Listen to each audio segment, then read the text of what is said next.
everybody. Welcome to ABA Inside Track, the podcast that's like reading in your car, but safer. I'm your host, Robert Perry Cruz, and with me, as always, are my fabulous co-hosts. Hey, Rob, it's me, Diana. And it's me, your lovable pal, Jackie.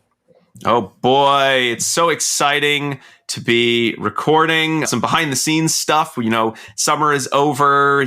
For listeners, you're like, yeah, it's been over for a while. But, you know, in the podcast biz, little term behind the scenes, usually record before the episode comes out, not the day of. So there's often a little bit of a delay. So, you know, for us, summer's just ending. For you, you're like mid-fall if you're in the northern hemisphere. You know, when I was a kid, I thought that all of the songs being played on the radio were being played live.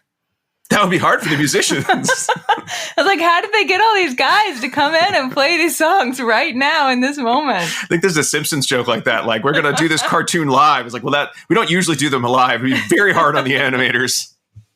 But anyway, this isn't a podcast about time dilation and live events. This is a podcast about behavior analysis and behavior analytic research, where every week we pick a topic and read some relevant research and then discuss it. And some weeks we are fortunate enough to have a guest. And in this case, we have a guest both who's sharing some exciting research and is on a topic that is sort of a variation on ones we've done in the past, but sort of a variation that we'd never thought to do and sort of came from a piece that she wrote. And so we're very excited to be talking about that. And our special guest today is Landria Green. Landria, thank you so much for coming on the show. Well, thank you for having me. I appreciate it. We're going to be talking about a little bit different than scope of competence. We're going to be talking about a scope of comfort in behavior analysis. So sort of, again, like I said, a variation on the theme. And I think we'll be talking about some other related areas to what that could be, and we'll be defining that term, but definitely going to be kind of a fun twist on some publications out there today. So, Diana, what will we be talking about today, article-wise? Sure. We have a few different varied resources that we will be referencing in our discussion today. The first is the Lancet Commission on the Future of Care and Clinical Research in Autism. That is by a true cornucopia of reseachers. Would you like for me to read them? You do like the first three and then ... And no, I mean, you can do as many. All right. Here we go. How the mood strikes you. Article was written by Lord Charman, Havdal, Carbone, Anagnastu, Boyd, Carr, DeVries, Desiniake, Divan, Freitag, Gotelli, Cassery, Knapp, Mundy, Plank, Scahill, Servilli, Shattuck, Simonov, Tepper-Singer, Sloanums, Wang, Yisraelit, Jellett, Pickles, Cusack, Howlin, Zatzmari, Holbrook, Tulin, and Macaulay. Wow. There were some heavy hitters in there as well, if anyone recognized some of those potential last names. That was published in the Lancet 2022. I wish my last name was Pickles. Jackie Pickles. Yes. That Like just from sounds fun. Rugrats? Yeah. Jackie, That is a good name. you sound like a child, like it's a children's book series about a precocious youngster, Jackie Pickles. Oh, my name's Jackie Pickles. And then this other article we have, I believe, discussed on the show at some point before, but there's been 250 episodes now, so it's totally fine to revisit. A call for discussion about scope of competence and behavior analysis, and that is by Broadhead, Quigley, and Wilczynski, published in BAP 2018.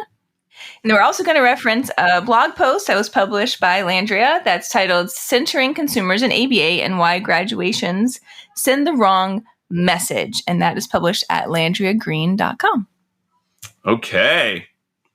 So we've got a lot to discuss, but why don't we, before we start getting into the discussion, Landria, we'd love to hear more, and our listeners would love to hear more about you and why this topic was one that you wanted to discuss so much.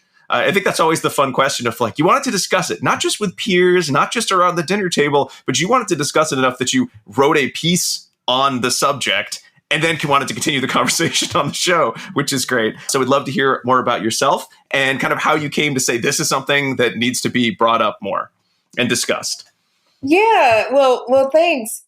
Right, I did write about it in my on the blog, and then the two articles really resonated with me. And I feel like the blog posts and the two articles could almost be seen separately, but I choose to not see them separately. I feel like they're very much connected. So broadly, we always talk about scope of comfort. We always talk about scope of competence. We talk about scope of practice a lot. And then there's this looming discussion about burnout, right?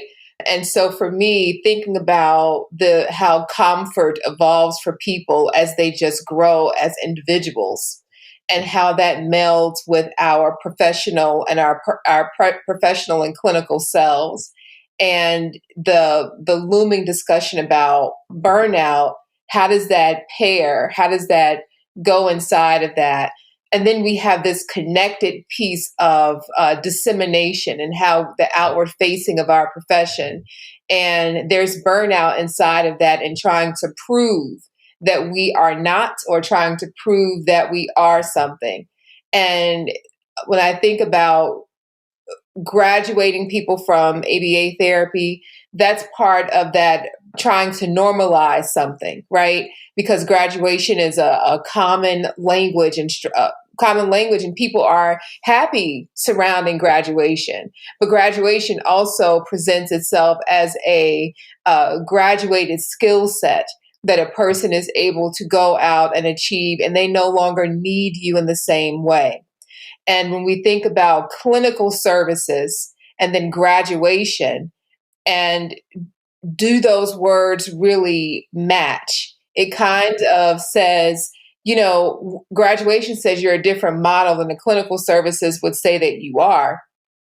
But we want to normalize it all for other people. So we wrap it up in a way that we think that they should be able to understand. And it sends the wrong message of what graduation means to people who understand that. And if I'm graduating, then I don't need you in the same way. My skill set is done here. And you have kids who are graduating from therapy and they are not done, but we set graduation. And so we are happy. And so then you have this perpetual state of consumers who walk away not being fulfilled, skills not being fully honored. And where did that come from? It came from trying to prove. And in burnout, there is a proving there too of oneself inside of an organization. So I feel like they are connected. If there was a web to be drawn, that would be the web. If you thought, yeah. So Landria, when we talk about comfort versus competence, I know in looking at the Broadhead article talking about competence, it's sort of one's kind of a mix of one's sort of personal history, personal sense of self-efficacy around some skill. And we can talk more about the different areas that we might see a level of competence in a skill. But we typically, shorthand think of it as based on my history, based on the client, based on the setting, I can do this. But when we talk about sort of that scope of comfort, do you have like a quick elevator pitch kind of definition of when you say the scope of comfort of kind of what exactly that means? Okay. So if I could go back to scope of competence to kind of draw the line. Of course. So the scope of competence says that this is the knowledge and education set. This is what you know. Scope of practice says this is what you should be able to do based upon this competence. And so those two are always playing against each other, and they're never really balanced. But the scope of comfort says, well, I know this, well, I can do this in terms of my practice, I should be able to do this. This is really not for me, so I'm not going to do this well. And so oftentimes we have clinicians who they have the scope of competence as measured by a CEU, as measured by our board certification. And because of those things, our scope of practice, you get these job descriptions that are pretty much all encompassing of what it is that you should do as a behavior analyst. You should be able to do this based upon those competencies. But then that scope of comfort is like, well, I have this population right now. And while this population and this segment of my caseload is is maybe a segment of your caseload is early learners, and they are 4 to 5 year olds or 3 to 5 year olds, and they need to be toilet trained. And I'm in the midst of, and I'll speak from a woman perspective, maybe I'm from a personal perspective, I may have been, still trying to breastfeed at some point, or I'm feeding my child in this way, and I have another one in diapers. So I'm in diapers at home. I'm in the muck and the mire of parenting at home. And when I get to work, I'm also doing intensive toilet training protocols, supervising them, doing all of that. So while I have the knowledge and while I am not going to be great at this because my scope of comfort right now, life is lifing. And so I am not able to completely do this as well as I should be able to because of life. And oftentimes we think about burnout, and we talk about burnout, and we think that burnout is related to the job. And burnout, so scope of comfort brings in my personal self into the job and how it interplays inside of that. Scope of comfort has a person examine their state in life, their stead in life, what they are, those things about their life and how they interplay or interact or interface with the tasks and the deliverables of what it means to do this type of work. And as your competence evolves in terms of CEUs and specializations, your practice will evolve, but we evolve as people.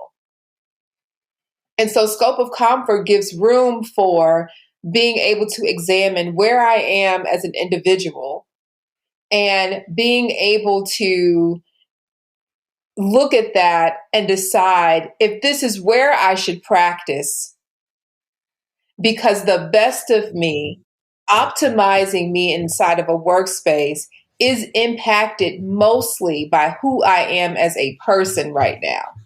Okay, so when we're talking about that scope of comfort, it almost reminds me of in Broadhead, they put in at the end of that article the test of like, how confident are you in your competence? So it almost feels like an extension of that, but maybe something. But now I'm thinking it's something different. It has a little bit more to do with sort of the way you and your life context and your life history outside of work relates to your confidence about your competence. A lot of a lot of long C words that we're using in this episode. Competence about your confidence in your level of competence, but it's more than that. It's not just about how you are doing the job so much as how you as an individual, as a human being with a life outside of work, are coming to all of the things that you know how to do. Am I sort of understanding that correctly, or am I missing a point of it? Yeah, so there is not, it's not an extension of the Broadhead scopes of the domains of competence or the domains of confidence. So that those domains of competence, the procedures and strategies, populations and settings, that is related to your practice, how you practice, right? And your confidence, if you will, is a subset of how you practice and relates to more your evaluation of competency, your competency of your prior supervised experience, your competency of literature and what the literature says you should be doing, and then that interplay, that performance optimization, if you will, of what are the resources available? Are there any barriers here in this workspace to be able to complete this job and do this job well? It is a good interplay between competence and scope of competence and scope of practice. The burnout conversation keeps thinking that it's about scope of comfort and scope of competence and scope of practice. It is not thinking as much about the personal self of the clinician, and how, if we're thinking about how people walk into a space and we walk into the spaces whole or not, or we have holes, HOLES, and we all do, that impacts how I practice on a daily basis. It is continuous. And so, and scope of comfort also says that there is a level of subset skills that a person needs. You need to be able to have communicated advocacy of yourself. You need to be able to have, and that grows, you need to be able to have the ability to have autonomy, not autonomy on the job, but autonomy of you. Because that, your job benefits from all those things that you bring. And so that is so scope of comfort is another domain. And I'm writing it up. I'm writing an article now. Oh, excellent. Because Yeah. I think in hearing you, in sort of reading the articles, there's always that, we're reading the articles and when any professional reads an article, you take out of it what you already know from your learning history and then learn extra things. And I know one of the things we love about doing the show is actually then getting to talk more about the originator of some idea, whether it's, an article we read or an extension of the article we read. And so getting a chance to talk today, it's already very exciting to hear some of the assumptions I was making about sort of maybe some of the things we'd be talking about and then hearing some new facts. So I think getting that all in one place, it's very exciting. I'm looking forward to seeing it all kind of summarized there as well. But I guess we'll get a preview and listeners get a preview of what that's going to read like today, which is absolutely. It's a different conceptual framework that really embraces that conversation of the personal self, the clinical self, and the professional self. And that's something that we talked a lot. We developed that particular domain, or it's inside of the huddle, because you don't walk into work without yourself. So it matters. Yeah. Yeah. And we just is true. We finished talking about supervision, our batch of supervision episodes. And one of the themes that comes up as related to the skill is the idea of you're always supervising an entire person. So we focus so much on you're supervising them in completing skill A. So making sure that they're competent in area B or area C, make sure that they have high self-efficacy in their ability to, practice the FA or practice the preference assessment. But we don't always talk about making sure that they have all of the skills. I think we did a little more this year, but all of the skills related to being a human being who then engages in the pursuit of these skills and supporting of clients. So we're not talking about an extension so much of the scope of competence, so much as thinking about scope of competence gave you some ideas for that separate domain that probably isn't getting enough viewpoints, enough discussion as us as humans in a field. Yeah, and this conceptual framework goes across all levels of leadership. It's not just for the supervisee. It is an examination of the supervisor or even people in leadership. Like, people in leadership are always tasked to know the answer, right? And the scope of comfort gives you room to say, you may know what should happen in terms of competence. You may know how that is supposed to, or how that can look in practice, but your ability to make room for it and give it the training that it needs and give it the discussion that it needs may be intermixed with the fact that you have a lot of things on your plate right now. And so while you can, does not mean you should at this moment right now. Landria, sort of while we're talking about this idea of scope of comfort, sort of its own sort of domain, that more personal domain, I'm curious sort of where sort of your own professional journey came to this point. So kind of like where you started, how you got here, because when I'm hearing the examples you're giving, I'm guessing these sound like these things that either happened to you, happened to coworkers, that sort of got you to that point of, okay, this needs to be more documented, or we need to be discussing this more. So would you mind sort of sharing a little bit more of your own kind of professional development journey and professional journey? Oh, wow. Well, I would say the personal growth of me is the one that influenced my professional self the most. And I don't shy away from it. So I am the daughter of Robert and Teresa Seals.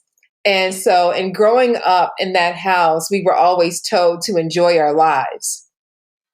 And so, that enjoyment of life was something that my parents emphasized, especially my father. And these were people who held different positions doing all the things. So, my dad was a very high level network security engineer, and he worked a lot. And he would always say those things, get what you want that you can afford. If you can't, figure it out. But make sure that as you do the work that you love and enjoy, that you are also always making room for you. And so that make room for me when I entered the field of speech pathology. So I attended U of I, University of Illinois in Urbana-Champaign as a speech pathology major. I did not know that major even existed because those are not the people that go to your career fairs. So my grandmother had a stroke, and I would see her therapist come in and do all of these very lower skilled things. Like, she presumed so much about my grandmother that was not true. So my grandmother was a nurse, but you had her coloring as if she were in kindergarten, right? And so I saw that, and my grandmother had one word, and fortunately for us, that word was beautiful. So she would always talk about how beautiful we were. And so I grew up knowing those things about me and just being fueled from that perspective of life is to be enjoyed, not endured. He would always say that. And so you enter school, and I was burnt out I was speech and hearing science major at the university. And I remember calling my parents and calling my mother and saying, I just want to quit. I just want to quit. It's just so hard. And I was the only person. There was 2 people that looked like me inside that classroom. And not only that, I was entering a field where the stereotype of what I should be evaluating was not language of other people. So let's just do that. And some of the professors even said it. And I continued to stay in. I called my mother, and she said, are you calling me because you want to quit? And I said, yes, I just want to quit school. And she says, well, if you want to quit, just quit. Don't call me to help you make a decision. You need to make a decision. And then she hung up. No, before she hung up, she said, but let me remind you, there are a lot of people in history that need you to be here. So you make a decision and you just call us back. You just let us know what you're going to do. But don't call me helping you get out of this. This is your life. She hung up on me. And I thought, oh my gosh, I have to make this decision myself. But then my father called, and he said, just finish this semester and I'm going to send you to someplace. And he sent me to my Aunt Annie Pearl, who lived in New Mexico. My Aunt Annie Pearl lived on this block, found out she owned all the houses on the block. There's a whole nother story. And she made me biscuits every morning. She made my bath for me. She cooked. She had no television. And I thought, as a college student, how am I going to survive in a house with no TV? But I did. And she just cared for me. And that was when I realized that you need different people in your life. People who will say, do what you need to do for yourself, but I will not help you make this decision. This is your space. You need people who will say, you need something, I can't do it, but let me send you to some place that can. And so all of those 3 adults in my life gave me what I needed. So I finished, and then I went to Northwestern as a speech language pathology major. And I had some internships that were wonderful. And I had one major internship where the person was like, you just don't sound, your voice is too low. You need to sound happier. All the other people sound happier. All the other people were, white girls who had higher registers. And I thought, I can't do that. And so because I grew up just saying what I needed to say, because my mother says what she needs to say. I am her daughter. And so the supervisor said to me, well, why would you sound like everybody else? You're a Black woman. And I'm like, thank you. And so she's like, let me show you some data. And so she pulled out this speech register chart of the voices and how voices register decibel wise. And she was like, so, what are they talking about? So my supervisors at Northwestern University went in to that location and placement, sat down with them and told them that they had a responsibility to me because I was a Northwestern student. And if they could not abide by upholding the educational practices of a Northwestern student, then I did not belong there because they did not deserve me. And so I had around me supervisors that were supportive of me, did not try to change me, but told me what I needed to know. I mean, when I tell you reports and someone like getting a red pen, wiping through your reports and saying, did you mean to write this? You didn't mean to write this. You could not have been thinking this. And, and that's why I am very focused on report writing, because it's what we write about people that lives beyond us, and how that's framed is really important, not for us, but for them. But so I learned those things of how to take care of yourself, how to speak up for yourself, how to advocate for yourself inside of professional spaces in graduate school. So I carried that. So I was a business owner for a while. I own Momentum Autism Therapy Services. We did a merger with a large big box company. And so that's a story in and of itself, how that turned out, how that went, and all the things. Do I as a person have a regret? Not really, no, because it was time. It was time for me. So after we sold, it was during COVID, and we didn't sell because of COVID. It was just the timing just kind of went that way. I said to my husband, I've always wanted to go and get my doctorate. I'd attempted some before, but now I have space and room. And if I get into this school, will we move back to Champaign, Illinois? We were living in Michigan. And he was like, sure. And I got in. So we moved back to Champaign, Illinois, where I received my undergraduate degree. So we are back here near friends and family, and I'm enjoying it. And so inside of that, I've consulted across the world. I have done professional development in our industry. I do much of it now outside of our industry in speaking, and I enjoy this life. And we have 2 kids.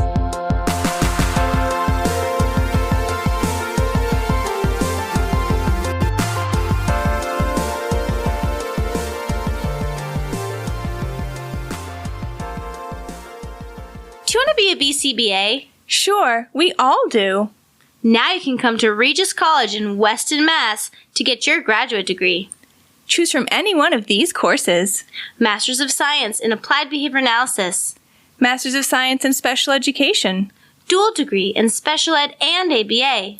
Or be eligible for your postmaster's certificate. You can complete your degree and be ready to sit for the exam in 2 years. And our 2017 grads had a 100% pass rate on the BACB exam.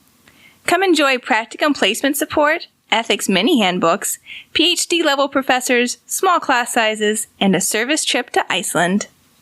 If interested, don't delay. Supplies are limited. Learn more at regiscollege.edu.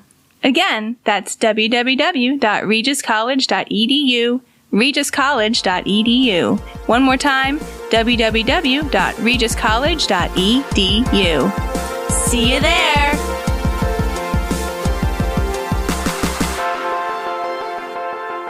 Hey everybody, sorry I paused our conversation, but I wanted to remind our listeners that ABA Inside Track is ACE and QABA approved, and by listening, you're able to earn 1 learning credit. All you need to do is finish listening, and then either click the link in the show notes on your podcast player or go to abainsidetrack.com and click Get CEUs. Once you're there, you can put in some information about yourself and some of these secret code words. We have 2 in the episode, and I'm going to give you the first one now. These are special guest code words from guest Landria Green. It is Golden Doodle, GOLDENDOODLE.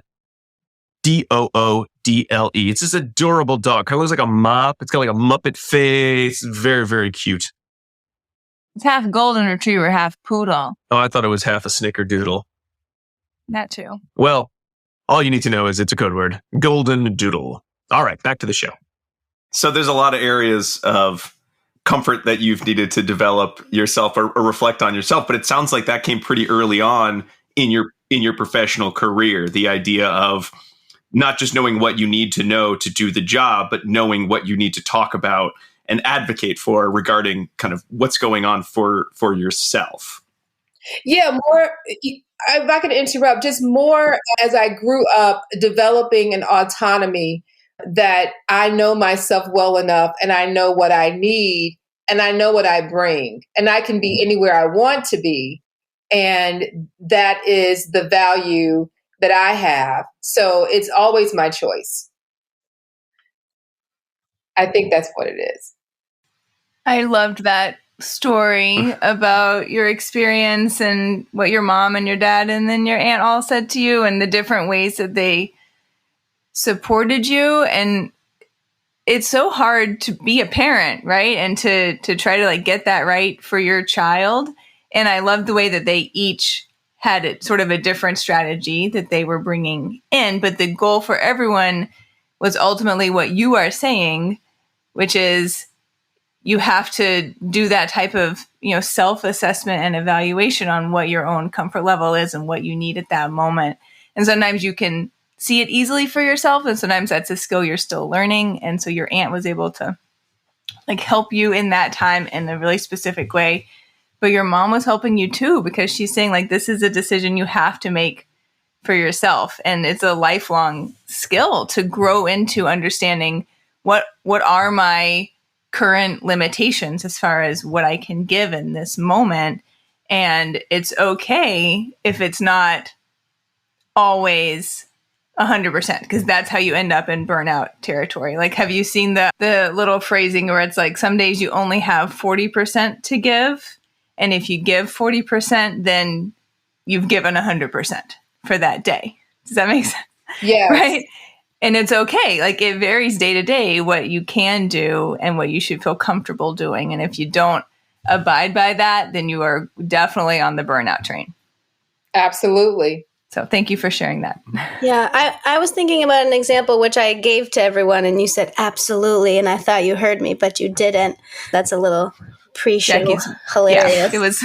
But so I was technical thinking, difficulties. Yeah, I was thinking about, as a younger clinician, you may work a really high stressful job. You may work in a residential setting. You may be like in charge of a lot of people. But then as you grow up and you have more outside family responsibilities, like maybe you're taking care of children, maybe you're taking care of elderly parents, maybe that job doesn't feel comfortable for you anymore, right? Because it's stressful there, it's stressful at home. And so you can still do it, of course, right? And you're still competent to do it and you're confident to do it, but it might not just fit you at that point.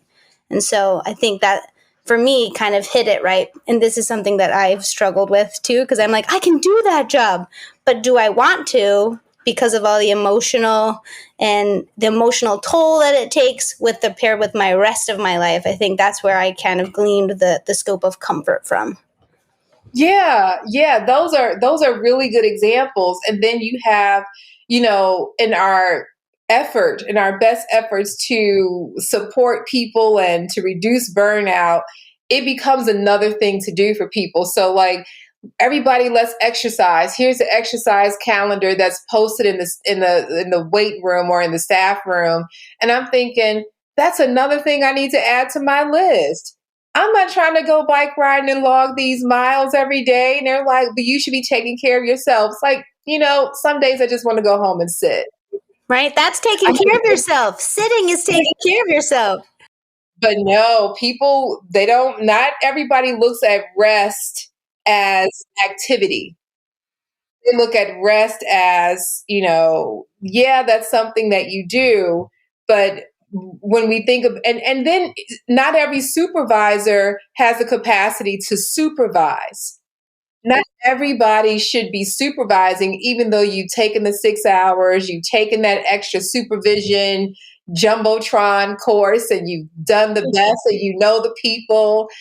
You just shouldn't be supervising right now. I remember a young professional found me. She wanted to, we were in the same town. She wanted to have lunch. We met and we had, coffee. And she had, she's like, I really need supervision. And she wanted it from another African-American person, right? And I looked at her across the table and I said, I am really honored that you would think enough of me, but I cannot. I have no space. And one of my mentors had said to me, not every opportunity is yours, right? And that has always stayed with me. She's always said stuff like, make sure that everything you do from a professional career stuff, something, it points to it all makes sense. Like there's connections. But the big one was every opportunity is not for you. Then you have people who put out things on social media that say, if that opportunity came to you, it's not because you're not ready for it. It's because you are ready for it. You can do it. No, they can't. Every opportunity that comes to you is not for you. Something should pass through you. Sometimes it's because someone, that's the reason that the opportunity came to you so that you can pass it on. And so sometimes people are burned out because they're in over their heads. You think that the opportunity came to you because because they like, oh, you should come and speak. But you're like, it's not what I do, but I guess they gave it to me. I've always wanted to do this. Like, you're not ready for it. There are some sub skills like join Toastmasters, go, practice that craft, do all those things. And then they're over their heads. And then people like, sis, if that opportunity came to you, it is yours. No, it's not, sis. It really isn't. It's for someone else. And so that scope of comfort says, is this for me today? Do I have what I need? Do I have space for it? Do I have capacity? Do I have space and time? Do I have mental capacity for it? And do I have the skills necessary to do this thing well? And if I don't, maybe I need to go back to that practice and competency and retool, get those basic skills, get those component skills, get those composite skills, get all those skills that are necessary. But every opportunity is not yours. Some stuff should pass you by, and other people feel how they feel about that. But this is about you and your life to be enjoyed. Some people are enduring a lot just to prove to other people they can do something they are in over their heads about. So, that's not my stead. So, Landria, in terms of your role, kind of owning your own business, needing to show leadership, you had a family, you had mentors who at an early age and throughout your professional career really got you to a place where you're thinking about comfort beyond just competence, beyond just your ability to practice in certain areas.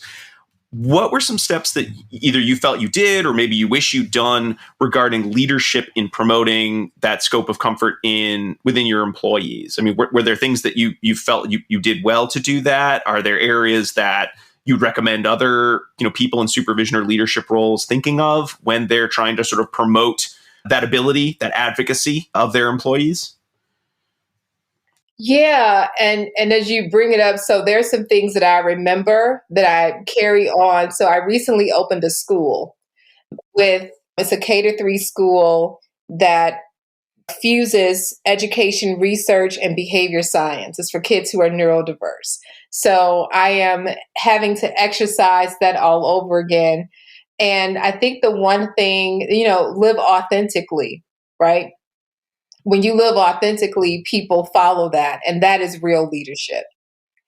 And so there's some things that I just don't pay attention to and some things that I do pay attention to. And one of the things that I know about myself is that I am not a morning person, as we meet at 8:30 in the morning. I'm not a morning person, but I have to be a morning person, right? For so many reasons. And I don't, and so I will often say that to people. Like, I'm just not trying to pretend about something that I am not in terms of my own timeliness. My timeliness for me is not a struggle. I'm comfortable with being later. Other people are not comfortable with me being late to things, but I'm perfectly fine. So, and so I try to respect other people's how they feel about that. But one of the things is, giving over control in time and in spaces of leadership. So I know that your business needs to start on time. It needs to open on time. It needs to end on time. Things need to happen for people on time, right? And so while I may be at a snail's turtle and wait to the last minute, I know that I need people on my team who don't, because I know that enough about myself. I am a task person. I like to have a process and the policy to match things. There are people on my team that is not their gift, but they're good at executing. And so being able to understand not necessarily it is important to have roles and jobs and job descriptions, but how people personally interface with life is the conversation that we're not having. So in the morning, I like to ease into the day. So maybe somebody else should have the code and the key to get in. I don't need to be the first one in. I just don't. And so I need to trust other people to do their jobs and to do them well. There are people who, one of the best, when we had our clinical services, Momentum, I had cultivated a team of people, and they were all mothering, if you will. And then people who were taking care of parents, taking care of pets, taking care of friends. But life was really important to them. Their schedules outside of work was important. And so instead of trying to control when people came in, when people didn't come in, giving time off for baseball teams, whatever, soccer practices, I said to the person who ran the schedule, I said, just make sure that the clients are taken care of and the staff is taken care of. So if Jane needs to go to her son's soccer practice on Tuesdays, then help Jane figure out who can be there for her clinically, and then we will figure out, other things. And so I was never bothered with the schedule. Schedules are the devil in terms of if you have more than two people to manage, the schedule is a mess. But you can't be burned out by the schedule. The schedule needs to be life-giving, if you will. And the life of the client and the life of the therapist need to matter for that schedule. And so you need people who do the schedule with an understanding of that life mattering. And that comes from the top. So it came from me. So I recognize as the boss, as the director, as the owner, that policy is written, but the culture of how we operate comes from what I allow, it comes from what I communicate, and what I disallow. And so that culture, while we had our policies and all of those things, the culture of care, of taking care of people, all of the people, is something that I communicated all the time because I live this comfortable life. My friends laugh at me all the time because I'm like, oh, what are you doing? It's 7:00. I'm like, oh, I'm in bed in my pajamas. They're like, really? I'm like, oh yeah, I have stuff around me. I'm working a little bit, but I have my pajamas. I invest in them. I love pajamas, and I just am relaxed. And they're like, really? Because I'm like, no, girl, I'm just sitting here. But if that's a way of life, it's a way of work. And I think that the culture tries to mimic a policy. And then you get people, and that's why it doesn't know itself, the organization, because you know yourself based upon the written, and the culture is the people. So I think that if that's the one thing, and I have missed it, I've missed it. My first practice, I was in my 20s. And so I was trying to prove that I could do this. As I grew, that there's nothing in my life that I ever need to prove to anybody. And so that's the space of comfort for me. I don't need to prove a thing. I need to make sure that I'm doing what is best for how I live and who I ultimately answer to. And it is not the people that I work with. Because this is a mission. This is a purpose. So the culture should feel that it is a purpose. You and I will always be in pajamas by 7 p.m. You call me. Diana's like, where's Jackie? Oh, she's probably sleeping. It's past 9. Yes, yes. But unlike you, I am a very morning person. Oh. Yeah, you saved the rabbits. I'm like, I would have heard it, walked back in the house like, oh, today's not the day for me to be outside. so, yeah. Kudos to you. Landria, going back to the idea of your graduation post, your graduation piece. And I'm sort of thinking, and I kind of want to run an idea by you, and you let me know, like, no, that's not what I meant when I wrote that, Rob. Like, but when talking about, again, the scope of comfort and defining it a little bit more, when we think of graduation, I've always sort of like thought of graduation from services as this sort of just arbitrary, it sounds nice, right? Like it's just, doesn't it make people feel better about themselves when their child turns 18 or hits those, whatever the cultural kind of milestones are in your area for when there's a graduation. But now I'm thinking in terms of scope of comfort, could it be possible that one of the reasons so many of like ABA organizations say, and we're having these graduations, is because the practitioners themselves want the comfort of feeling like their job will end? So sort of the sense of, and I did all the ABA and now I'm done, so that they get a sense of finality. Because I think one of the challenges in our field, because this is how life works, is that we provide services based around needs. And you write this very well in the piece. So if folks haven't read it, please go back and do so.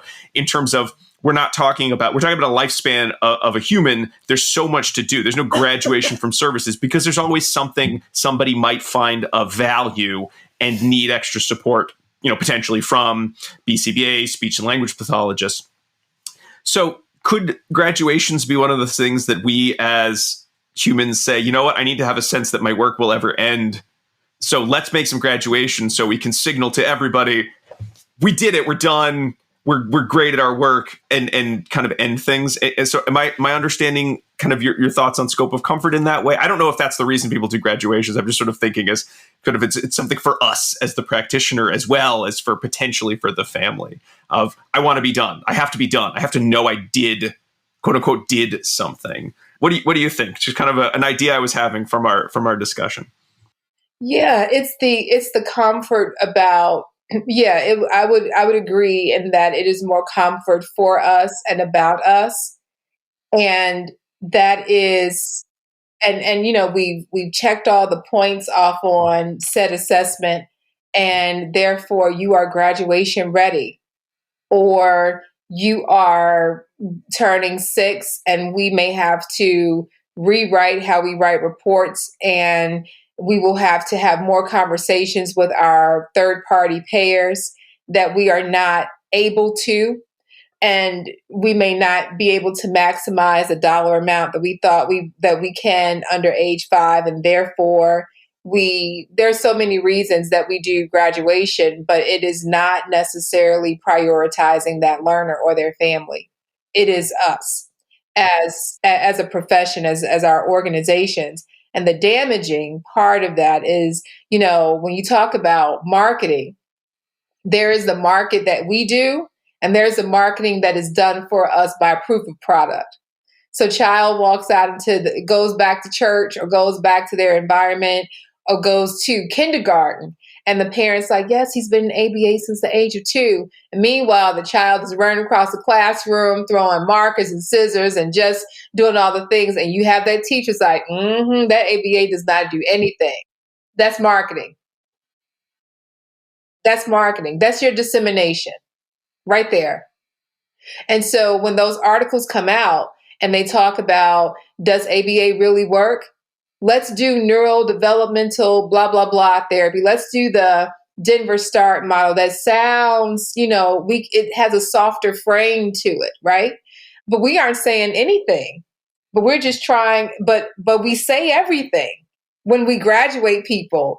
and they're just not ready for anything. So I had a little boy, and I always remember this, and I have this relationship with families. It's about the relationship.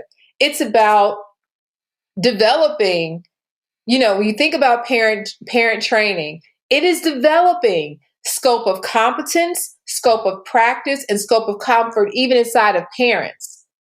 And here's a better example. So child came in, he was 4 years old, newly diagnosed in treatment, and we provided ABA therapy services for him. I lived on the East Coast at this time. So he's a teenager now.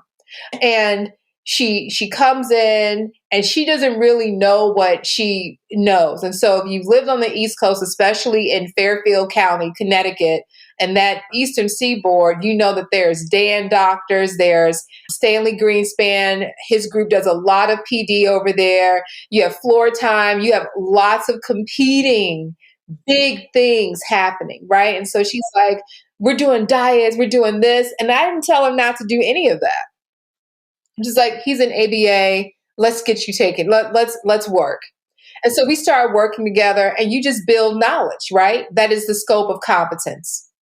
Scope of practice for a parent and for a practitioner is, this is how we will do this here. This is how you would do this at home. Your knowledge and your practice and what works.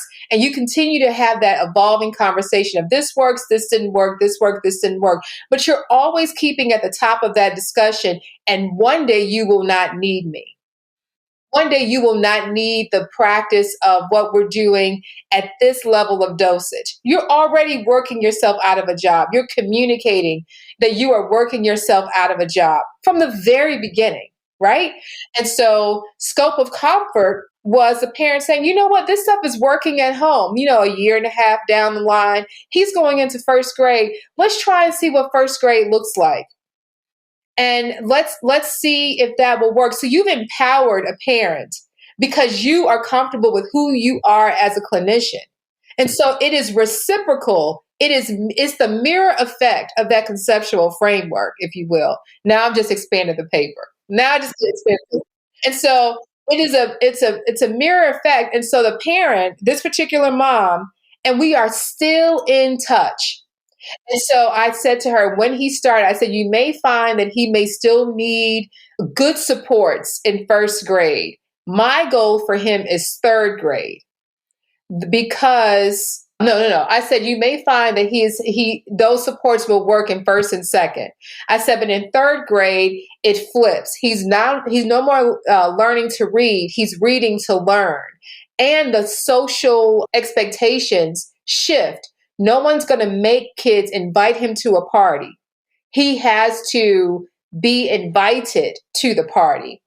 And so you want authentic relationships, not buddies that come in the classroom. You don't want that. And so I'm just kind of, my positionality is coming inside of that therapy, right? And so we discharged him when he hit first grade. So it was not a graduation. It was a discharge. And it was, let's stay in touch and always call if you need us. Third grade, she was like, we're hitting some social issues. Can you work on this? And so we're like, yeah, let's work on this. And so it's a timeline of, it's not a graduation, because the stakes of life get higher for our consumers, our clients. And so we need to arm people with the knowledge, the education, and the practice, and how this looks, and be comfortable enough to say, hey, still here, can you help us with this? And they know exactly what they need. But when we say graduation, we cut it off. We say, you no longer need us. Our work here is done. And so that is the damage that we have. It's the damage that we have done to our consumers and to our field when we say graduation. And we're not a school. We're a school. Excel Prep is a school, but clinical practice over there, you're not a school. So stop using school language. Use medical language. You're a medical model. You bill insurance. Use the language of the practice. That does that make sense?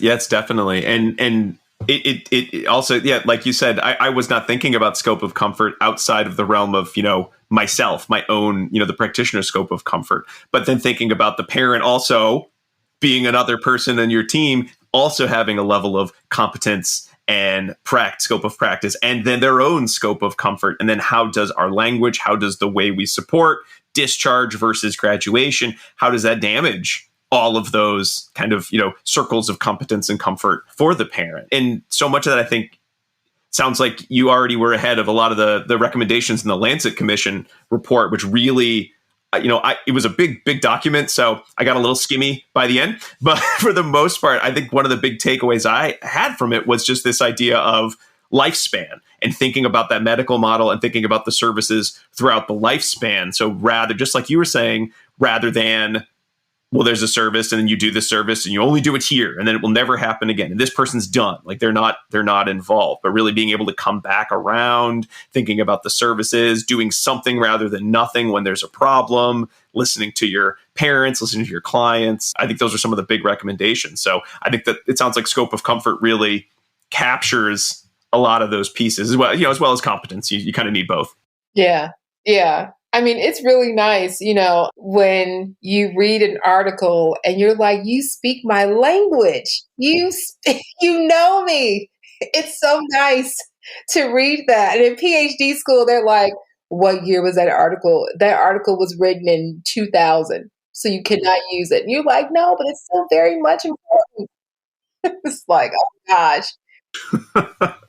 Is there like a space when an article gets published that you can actually say, I already do that and actually be proud of yourself? Like, I already do a single item preference assessment. Like that's 85. Like, or, dude, like that's old news. Like nobody's impressed. Exactly.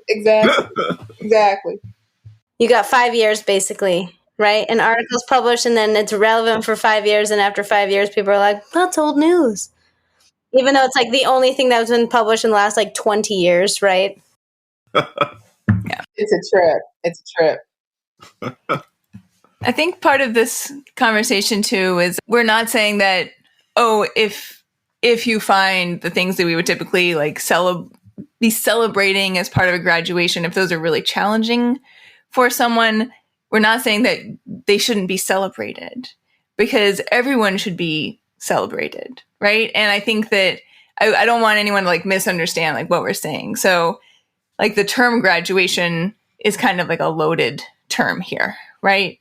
And none of us, when we graduate from anything, are ever like done learning and done like moving forward. I think what you're saying, Landria, is we're placing a lot of weight on that particular term, and it is a weighty term. So in doing so, we're saying, this person has now like doesn't need to learn anything in this particular realm anymore, but that's never true. And so like just taking that term out of the conversations that we're having because it is so weighted, but also leaving room to celebrate accomplishment that people have. And whenever that is, appropriate age-wise, we should also be celebrating that independent of whatever that may mean for their individual milestones. Yeah. Yeah. Because we all deserve to have celebration.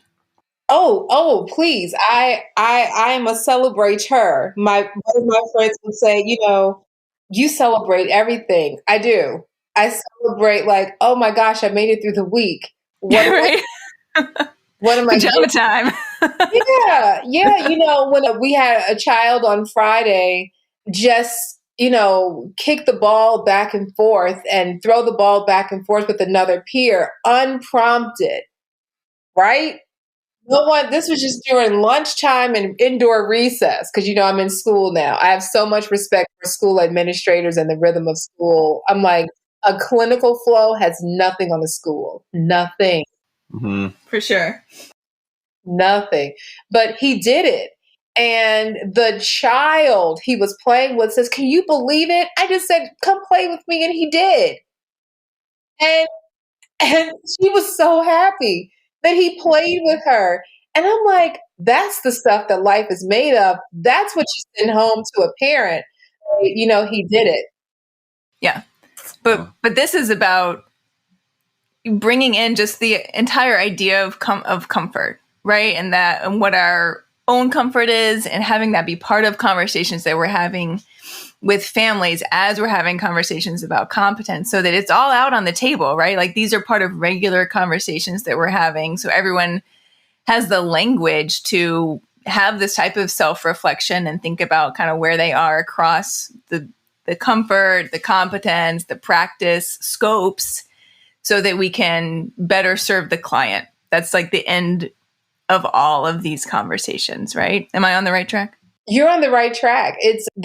I guess if I gave another example, a real life example that just happened, we have a teacher and great person, right? When you need something, he's like, he's got it in. He's in it to win it, right? But a parent said, I was asking, during pickup, I was, asking questions, and he just seemed very uncomfortable. And she associated his uncomfortable with his knowledge set, right? Competency. And we do it all the time. And in our parent briefing, if you call it, those coaching sessions, she brought it up. And I said, along with the director of the school, we said, yeah, he's not comfortable speaking to all the parents, but that doesn't mean that he's not great at the job. And so because you live authentically. And she picked up on it. And if we denied it, we would not be telling the truth. And so we said, yes, you're right. You picked up on that. It is true. And he knows well what he is doing. And as a team, we are trying to figure out if this is something that we even work on. And it's not important enough to him yet, if at all. I said, so as a team, if you want a briefing about your child's day, this is the person that will do it. And so in the space of neurodiversity, we're also scope of comfort, scope of practice, scope of competency, probably making adults do things that they are just not good at and don't care about. And so it doesn't mean that we all need to care about everything. It means that the team needs to care about the thing. Is it important that the parent get the information or get the information from him? Information. And so not everybody is going to, do the briefings well or the parent feedback session well. So you let people shine. And so that's also the space, I think, in the models that we have. We want everybody to be good at all the things. And not everybody is, nor do they care. And the perception that the parent had, most organizations would deny it. Oh no. It's like, oh yes, you're right. He is. We notice it ourselves. So he's not the person right now to do that. He knows it. He's fine. He don't want to talk to you anyway. It's the end of his day. He needs to rest. He's tired. Your child is a lot. Those things. You know it. So why are we making people do things that don't work for them? Landria, I feel like that's a great point in which for us to kind of enter our dissemination station. Oh, we're here. We're here in the dissemination station.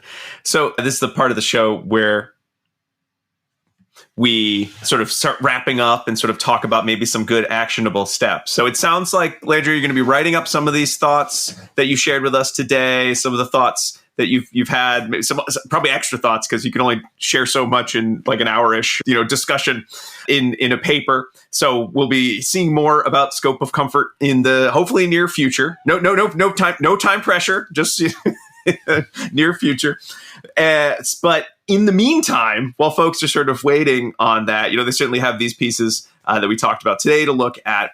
But what would you recommend to, whether it's just, folks who are entering the profession, folks who are in more of, veterans to the profession, as sort of some steps they could take to be thinking more about comfort as separate from their ideas of their levels of competence and their ability to implement practice?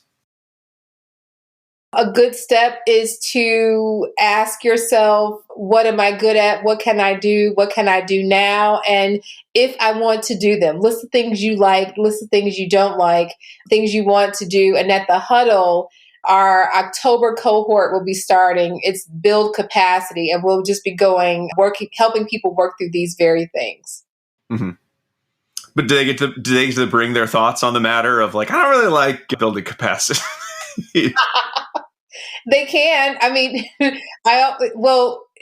sure. You bring all the thoughts, but it's building your own capacity, building your team's capacity. Yeah. I think as we talked to, you sort of brought up, I think, scope of comfort's not the same as scope of competence. They do intermingle, and that possibly your level of comfort has to do with your lack of competence as well. And as you get more competent, you probably will get more comfortable with some of these procedures. But they don't always dovetail quite that way. Yeah, there is some connectedness and some what is it? Some of them are kissing each other, if you will. I can't find the word, but they are connected. Yes, They're very intimate. Thank you. You're welcome. Landria, thank you so much for coming on the show today. If folks do not want to wait and they want to ask more about scope of comfort, or how it mingles, how it's intimate with the competence, is there a place that folks could reach out to you?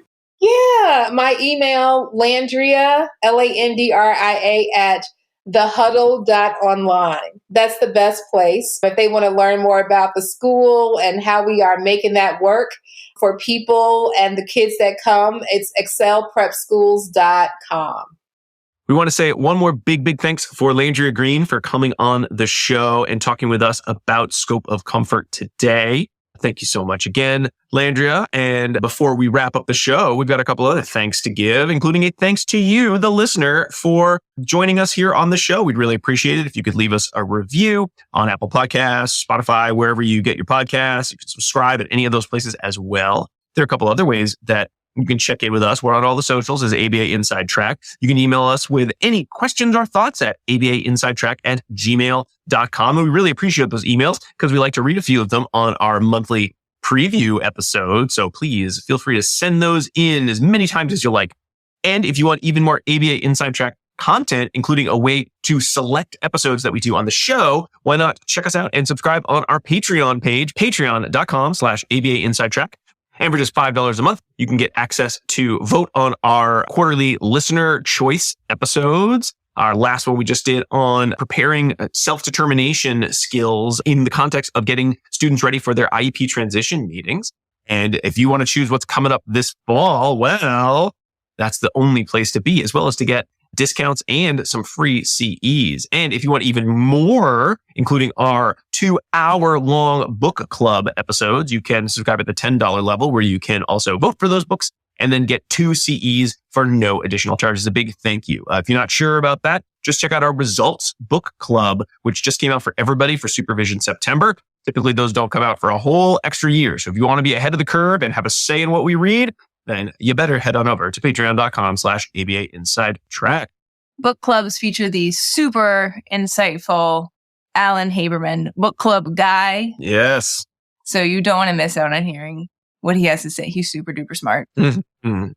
And speaking of things you don't want to miss out on, I almost missed out on the last segment of the show, which usually comes before all of this information, but I almost slipped up.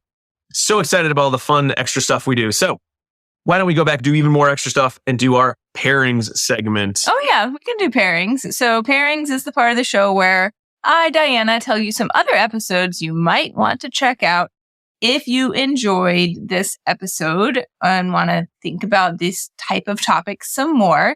So I have several recommendations that tie into this discussion about scope of comfort. They include episode 200, in which we discuss ethical decision-making. That is with Dr. Matthew Broadhead, and that is an ethics episode.